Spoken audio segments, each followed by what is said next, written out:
Normalement, on entend les éclats de rire ici, les gens qui partagent, les copains qui se retrouvent, les gens qui se croisent aussi.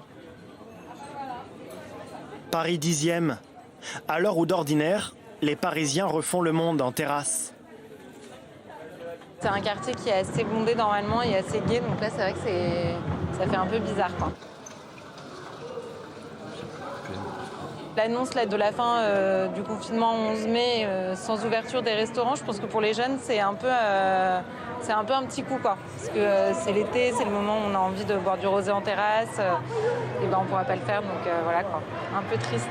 Le soir, finalement, on se retrouve tous en apéro via des applications de visioconférence, alors qu'on le ferait avec beaucoup plus de plaisir en terrasse ou se retrouver effectivement en boîte de nuit. Avec le confinement, c'est toute une partie de l'art de vivre à la française qui est mise en sommeil. T'as hâte qu'on réouvre? Le 52? Ouais. Il faut que je réfléchisse. Ouais, j'ai vraiment hâte. Ah ouais, c'est clair.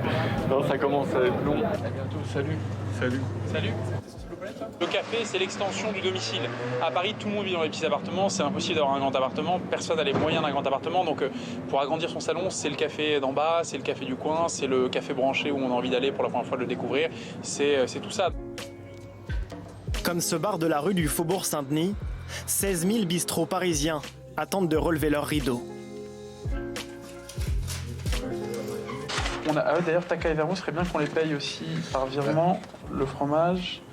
C'est clair qu'on aura notre rôle à jouer dans la conquête de la vie parisienne, tout simplement parce qu'on a déjà connu, nous, les moments terribles que Paris a déjà connus, les attentats du 13 novembre, après d'une autre mesure, mais les gilets jaunes qui ont quand même vraiment limité l'activité de notre secteur d'activité, plus la grève dernièrement, donc c'est sûr que c'est assez compliqué, mais à chaque fois, je pense comme on arrivera à se relever, les cafés arriveront à se relever et on arrivera à perdurer. Et c'est pas si les cafés ont traversé les 2 guerres mondiales, je pense qu'elles se relèveront de cette épidémie.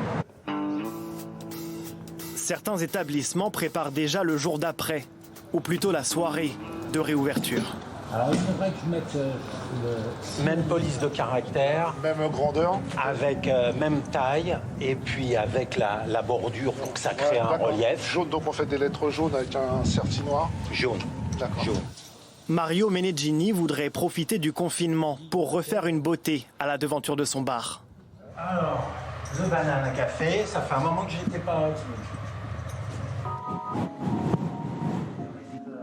Le Banana Café, l'un des clubs emblématiques de la nuit gay parisienne.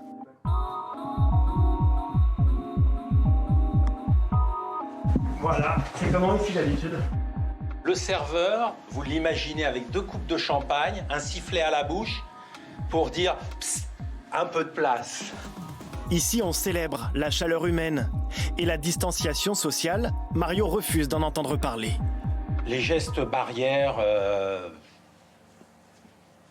dans un bar de nuit, enfin, vous imaginez 2 clients séparés par 1,50 m. Mais qu'est-ce que ça veut dire? C'est grotesque, je veux dire, c'est impensable.